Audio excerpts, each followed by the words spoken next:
Comme une hirondelle annonçant le printemps, cette poignée de main bien que symbolique ouvre la voie à l'apaisement 2 semaines après l'assassinat d'un chauffeur routier camerounais en territoire centrafricain. Mohamedou Awal, puisqu'il s'agit de lui, a été froidement abattu d'une balle à la poitrine le 18 novembre dernier, suscitant une vague d'indignation et de colère parmi les camionneurs camerounais. Il y a eu déjà des revendications qui ont été élaguées, notamment le rapatriement de la dépouille, l'ouverture d'une enquête que moi-même j'ai déjà eu l'occasion d'évoquer dans le communiqué de condoléances que j'ai eu à faire à la famille, et la libération du convoyeur, la remise du véhicule, donc c'est déjà fait. Cette audience, aux allures d'une réunion de crise, permet à Jean-Ernest Masséna Galé-Bibé et son hôte d'appeler au calme et de rassurer l'opinion publique nationale et internationale, et particulièrement les transporteurs routiers du corridor Douala-Bangui, quant à la poursuite des enquêtes en vue de faire la lumière sur cet assassinat pour le moins odieux.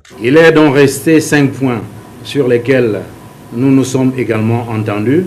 Ces points qui concernent essentiellement les problèmes d'escorte, les problèmes de taxation, les problèmes de pont bascule, le problème de sécurisation le long du corridor, mais également de la fluidité du transport tout au long de ce corridor. Et je pense que pour matérialiser notre bonne volonté, nous comptons avec mon homologue descendre au niveau de la frontière, rencontrer les différents responsables syndicaux et acter définitivement ce consensus au niveau de la frontière.